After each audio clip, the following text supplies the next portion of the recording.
Hey, podcast listening people, welcome to another episode of the B2B Mentors podcast. I am honored to have you here listening. Appreciate you. Make sure you do us a tiny favor and share this. If not only for you, I guarantee you there's somebody else in your network who's going to get great value out of this podcast. I'm bringing you the top, real practitioners, right? Practitioners, business development leaders, CMOs, marketing experts.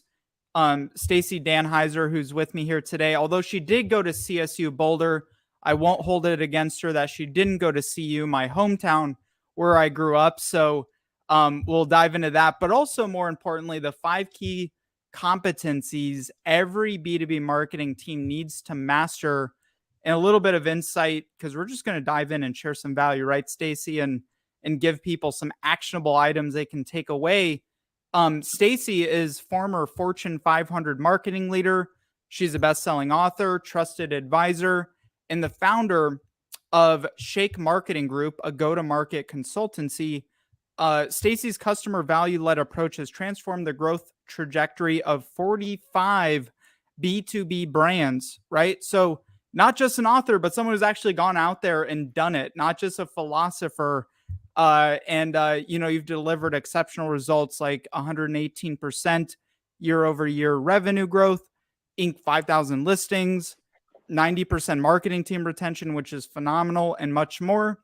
And Stacey is also the creator of Ascend B2B Marketing Leadership Accelerator, an immersive mentorship program for marketing. So we got the mentor of mentors here with you today. Stacey, I'm out of breath. Welcome to the show. Yes. First of all, go Bucks. Thanks for having me here.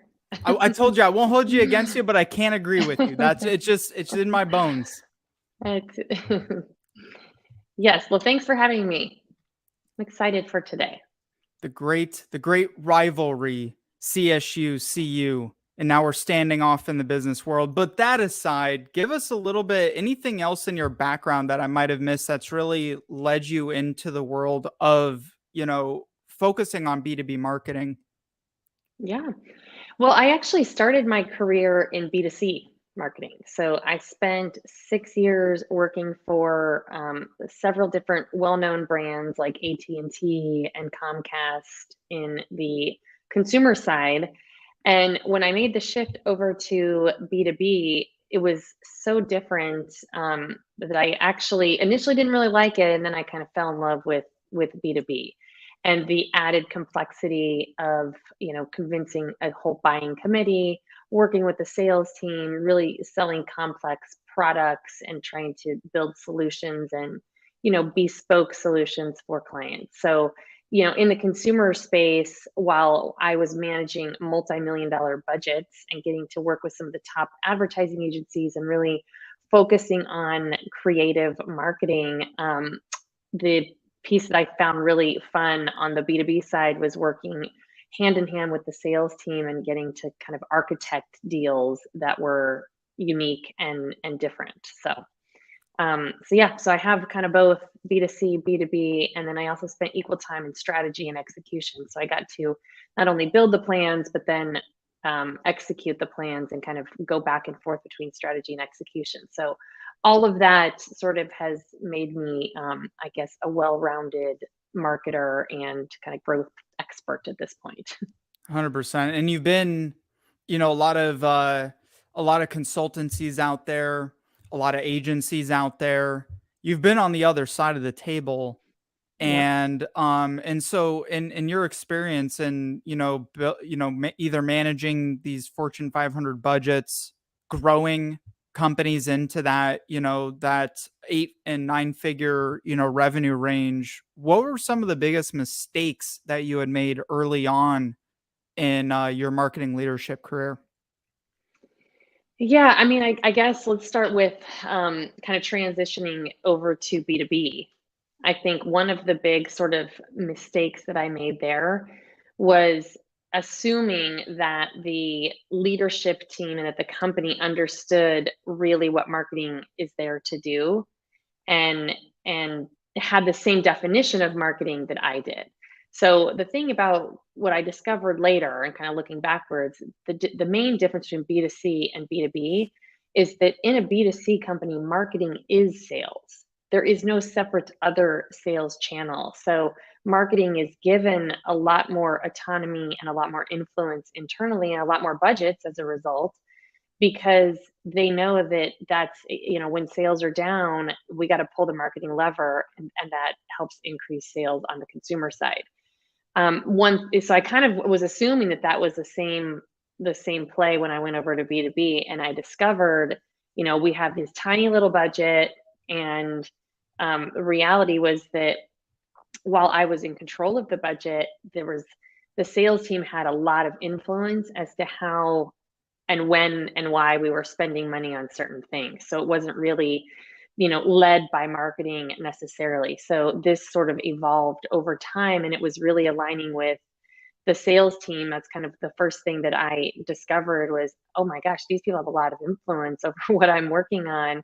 I need to go start building a relationship immediately with the sales team. So that was kind of lesson number one, was learning actually what even sales was, and why that was, a separate function kind of in a B2B company, which we didn't have in the B2C side.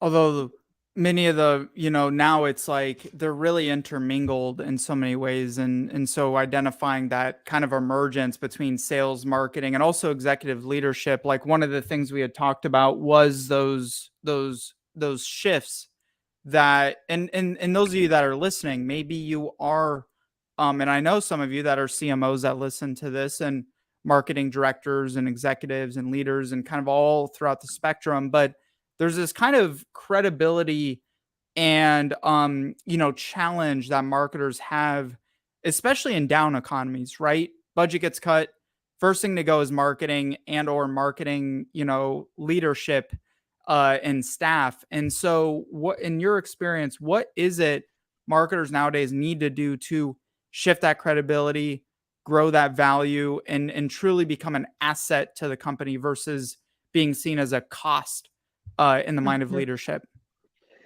Yeah, well, I have kind of three shifts, I guess, that we can walk through that marketing leaders can start to make. But just a little bit of context. One of the things that's really never discussed as you evolve in your marketing career and as you grow as a marketing leader is the need to spend a significant amount of time on internal marketing and creating buy-in with your stakeholders, building relationships with the sales team and the C-suite and the CFO. It no longer is just about how you're showing up externally, but a lot of marketing leadership roles are now, there's so much of an internal focus that I like to talk about that because I don't think it's being discussed a lot. And I think people get into these jobs assuming that, the leadership team has my back, only to discover that actually, no, the majority of your job is going to be managing stakeholders when you get to that level. So, the first thing that I like to look at is what is the background of the CEO. There was a stat that came out that said, only 13% of Fortune 100 CEOs have a background in marketing. And there was, I have a chart that I published at one time on LinkedIn that showed, well, what is the background that Fortune 500 CEOs have? And marketing is way down on the list. I think like 9% have a background in marketing. The majority are either engineers or business finance majors. So that sort of, if we apply the principles of marketing, which is knowing your customer, that's step one for marketers to help gain credibility internally, is like, you got to know who your CEO and your C-suite is, and what their background is and what language they speak. And if you're working, chances are you're working for a very numbers driven, logical driven, left brain thinker, and you got to present your marketing plans through that lens and in a language that they understand. So I think that's why I think we get to that point, because there's this, we're speaking different languages, right? CEOs wants one thing, marketing comes in sharing different stats, and all of a sudden we're speaking foreign languages to each other. So the first shift, though, that I like to then kind of just summarize is like, well, what is your role? What does everybody in the company believe your role as a marketer is? And I like to suggest that marketing leaders, annually do this sort of survey, talk to the sales team, talk to the product leaders, talk to the head of finance, talk to the CEO, like what do they actually perceive marketing's job and role is, and use that language then back when you're communicating kind of what your remit and your vision is for the marketing function. So sometimes, we've seen, I've worked for how many companies now? I don't even know, a lot. And I always like to start with this question because I would hear things like, oh, we need marketing to execute events, or marketing equals, creating collateral, or marketing equals creating, whatever, name some tactic, managing the website and creating demand and getting us leads. And so, but as you start to have more strategic conversations with the C-suite, when you say, well, what do you want marketing to do? We want marketing to drive customer value. We want marketing to uncover customer value. We want marketing to bring ideas and innovation to us so that we can help create a competitive position in the market that nobody else can touch. And so, that's really what the C-suite wants. And I think that when marketing comes in, they're delivering social media results, for example, or website visitors, there's this huge disconnect because they're like, we want, we want you to lead with customer value and bring us innovation and insights. And marketing is not necessarily always doing that. So, and I think part of that failure, just to pause you on that too, is asking that secondary level of questioning, like, okay, well, you say customer value, what do you actually mean by that? Or you say the marketing department's role is to like strictly generate leads. Well, what do you mean by that? And actually, what are the metrics, the numbers, and the timeline horizons look like? And I think a lot of marketers are like, I've talked to so many marketers, are kind of one of two ways. They're either like super left brain and like over data and over analytical, or they're like super right brained and they're, very in the clouds, big ideas, exciting, activities. But the best of the best, like yourself, are very much in the middle, and they understand how to weigh and leverage the two dynamics. Yeah, and I think that's a really great point because, we have invented our own language in marketing. And I think a lot of that, we now make a lot of assumptions that everybody knows and is on the same page with what those things mean. So we talk about, value as an example. That's like one of the most overused terms in business. And so I do this exercise with clients asking, what value do you provide to customers? And I will get 50 different answers if I ask 50 different people. And so it just kind of tells you right there that we don't really even understand what the definition of value is and how then we can go deliver and communicate that to a customer. Which, by the way, if you find this podcast of value, make sure you're subscribed. I just had to throw that in there. So 100%. Good one. Yes. So I think that's kind of shift number one. It's really just know your role, know what, you can be in control of setting the vision of your organization for marketing, but you got to know where you're starting from. Perception is reality. And you've got to that's kind of step one, is like, what am I up against? What perceptions am I trying to change? And then kind of coming in with a holistic view of marketing. And so, when we asked this question for research for our book, Standout Marketing, and we said, well, what do you think the role of marketing is? And some of the key responsibilities that came out from that were, we want marketing to own the brand. We want marketing to drive alignment on what customers are valuing, because when you have different opinions from the product team and the sales team and the C-suite, somebody has to organize all of that and orchestrate like one central view. And I believe like that actually should be marketing, driving that central view, because taking everybody's opinions into consideration and actually doing something with it. The third thing they said was marketing strategy. We want marketing to own the strategy, which, side note, ironically, like I think that Deloitte came out with some stat that said a huge percentage, I'll find it here in a minute, of marketers don't actually own the marketing strategy in their organization. It's led by somebody else, which is shocking and ironic considering it says marketing in the word. And yet the chief marketing officer doesn't necessarily own that. So who's it led by then in that case? There was sales, some like, chief revenue officer type roles. I think 9% of people said the CFO, which no, I've worked in an organization where the CFO tried to lead marketing and it was a disaster. You don't say. And Couldn't see that being yeah, an issue.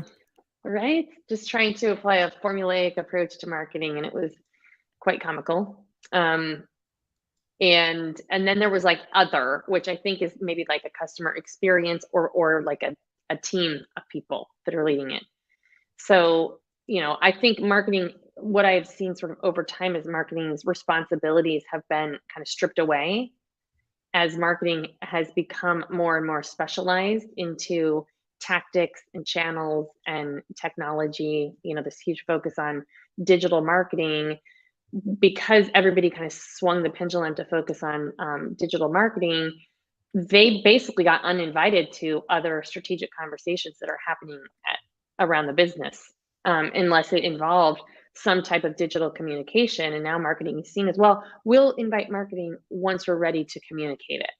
But in reality, marketing should be invited and be providing insight in the product development phase and the pricing phase and distribution and everything, not just way downstream when the team is ready to finally socialize something that they're building. So. And shifting. Oh, I'm sorry. Go. You said. Keep going. Yeah, I was just going to say, recapping that, the marketing responsibility. So it was brand, alignment on customer value, marketing strategy, sales enablement was a big one, especially for B2B, and then demand generation. So those are the five core ones. Those were the 5 core themes that came out. Like, what do you think marketing owns? What are the key responsibilities of marketing? So, right there, you can look at your own organization and say, okay, how am I perceived? How's my department perceived? Or do they perceive us as owning all of those areas? Or is there like 1 or 2 that maybe rise to the top and the other ones are not? And then that can become an opportunity to then start building a vision and a plan around some of these other pieces. List them just one more time, just to really drive it home. Alphabetical order, of course, and then I'm just kidding, but Okay, in level of importance, but just like really slowly list those out again so people can really grasp Sure. onto what those are. Okay, so the first is brand. So, and we in marketing, we say, well, marketing shouldn't own the brand. The whole company owns the brand. Okay, yes, of course, we want everybody to live the brand and experience the brand, but somebody has to be the orchestrator and the ambassador for that and actually make that happen. And that somebody is marketing. So building and socializing and living and breathing the brand starts with marketing. So that's the first one. The second one is alignment on what customers value. So we're going to talk about this as shift number 2, but this is really the central role of marketing. As we talked about, there's all these opinions kind of flying around the table. Marketing, having a view of customers and what customers want and what's what's not working, really should be owning alignment on how to make decisions on that data and what to do with it through the lens of the customer. The third is marketing strategy. So this, to me, like how I define marketing strategy, is the whole customer life cycle, right? So a lot, what are we doing? What's the go-to-market strategy throughout the entire customer life cycle? There are many ways to grow. A lot of marketing budgets and time and energy is spent sort of on the front end piece of this. Let's just get leads. Let's just create awareness and get people in the door. And then we'll hand it over to sales and they'll do their thing. And then they leave a lot of money on the table because they're not helping with onboarding. They're not talking to existing customers with cross-sell or upsell. They're not focused on customer retention or churn, right? And so we see different economic cycles. COVID is an example. This is starting to happen again right now with the recession. When we have times like this, everybody kind of focuses on protect the base. We got to protect the base. We don't want any more customers to leave us. And then all of a sudden, marketing needs to go focus over there. Marketing should have been focused really on the customer life cycle the whole time, right? Having the big picture of the customer life cycle. It's not really like a pendulum thing. So that's marketing strategy. Sales enablement, which has some different definitions, I think, in different circles, but marketing as a sales enabler is really to help drive conversions. If marketing is bringing people in the door, how are they helping to make sure sales is communicating value and providing the right content and assets and tools for the, representing the business to help get a customer to close. So this is really driving alignment between marketing and sales so that the customer has a good experience. And then finally, demand gen, which I think everybody knows what that is. The majority of marketing teams are focused on demand gen, which is both creating people coming into the funnel and then what to do with them. So it's sort of that whole inbound channel.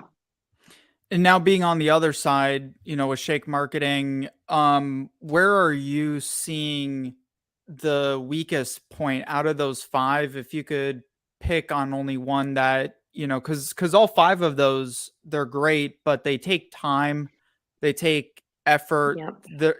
It's impossible to accomplish all 5 in like a 30-day window if you're lacking in a certain area. And so, what are you Yeah. seeing is the weakest and also potentially the most important to be, focused on right now? Well, yes. So the program that I lead, the mentorship program, where I'm working with B2B marketing directors and VPs. It's an 8-week program. People come in, and really the goal is to help identify where do you have gaps and areas of opportunity in your plan so that you can start building more credibility and confidence when you're communicating this internally, and that you're focused on the right things and that you're not burnt out.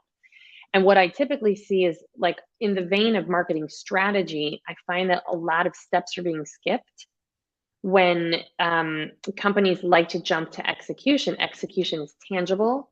And so it's go update the website, go send out these email campaigns, go sponsor this event, go send out a whole, email nurture campaign.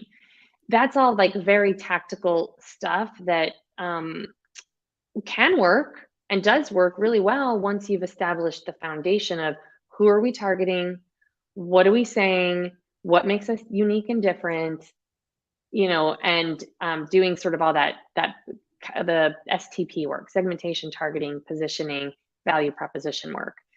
So I find that a lot of people just have gaps on that. They've either never learned it, or maybe the company was rushing too fast and they want results, so they kind of skipped all that stuff. But it ends up wasting a ton of time and resources and money when you come back a year later and you look, oh my gosh, the reason none of this is working is because we skipped all those steps. We're not even in agreement internally on who to target, as an example. That's a huge gap I see in organizations. So marketing is focusing on one target, sales is focused on another, wasted time and money. So that's number one. But to answer your question, where do I think is the most important and where do I think companies should be focused right now is on alignment on what customers value. So we can dissect that here. And this is actually leads to my second shift to gain more credibility and have a seat at the leadership table. It's about being the central source of knowing your customer. And I think a lot of marketers, especially in B2B, are so far removed from the customer. They've never met a customer. They've never talked to a customer. They're getting all of their information about a customer on secondhand sources via the sales channel, via operations, via Gong transcripts, via forums or social media scouring or keyword research. All of that is fine and good, but that is just not enough. And in order to get, and I've seen this transformation happen because we do customer research as well. When marketing spearheads customer research and when they make that a formalized project and they make that part of their budget, and marketing is the one driving it, marketing gets to come to the table with insights for the rest of the business, for the product team and for the sales team and for the C-suite, and illuminate something that maybe the business hasn't thought about yet. And it's a very powerful position that marketers can be in when they start to own that and understand that.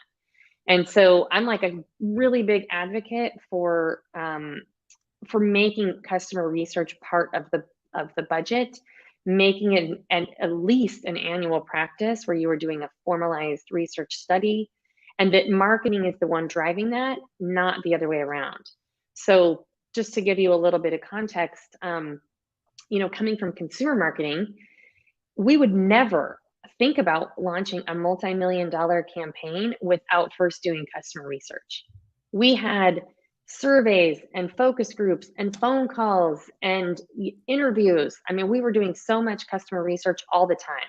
And we were asking them at different stages, right? At ideation stage, all the way through, hey, we have 2 concepts we want to test with you for a campaign, A and B. And we would send these out and get feedback before we would go invest, because we were spending a lot of money on like a media buy, for example.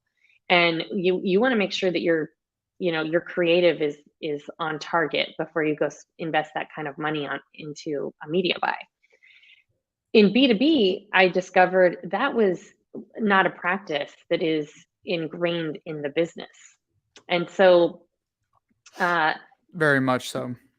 Yeah. And so unfortunately, like on the one hand, it's great that we have access to social media and communities and everything else where we can go listen, we can be in listening mode and see what people are talking about.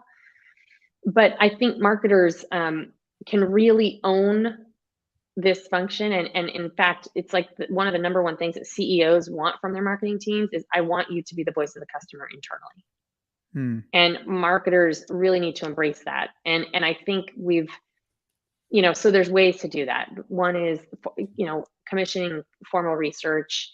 The other is going to events and going going on sales calls and getting invited to these things so that you can actually be in the room with customers and have a dialogue and hear what they're saying directly, and not just sort of the secondhand information that you're probably used to getting. And then it's just about and then of course customer data, and having a centralized view of customer data. And there's intent data, and there's the CRM, and there's other sources of information that I think marketers are used to looking at. But unless you have those other pieces, the qualitative, the one-on-one interviews, the information directly, you can't really reconcile like what you're seeing with the why behind it. So you really need both. You need that sort of holistic view.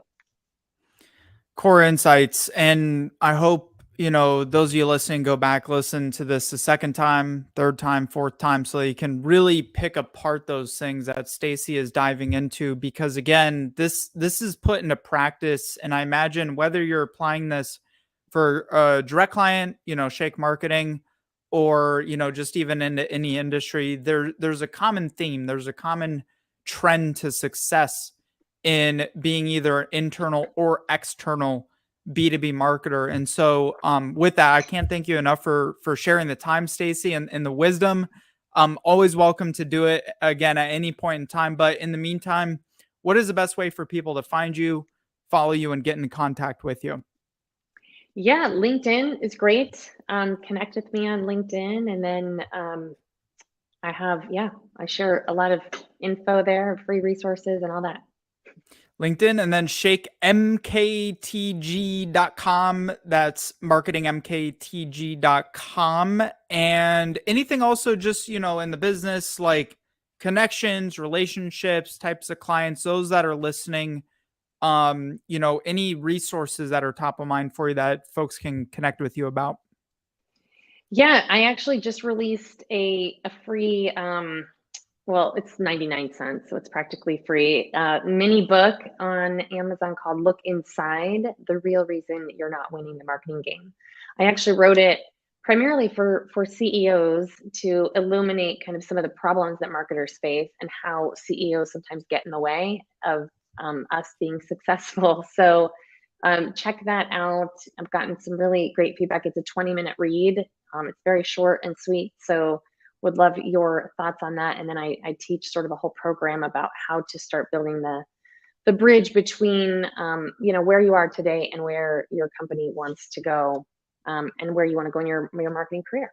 Beautiful. Thank you for sharing, my friend. I forgot to mention, stick around for 1 second while I end the recording so it'll render. Forgot to mention at the beginning. For the rest of you tuning in, super grateful for you all. Make sure you are subscribed. You get access to all the podcast episodes Share this with your friends, your colleagues, family, whomever, if you found value in this today. Much love to you. Make it great.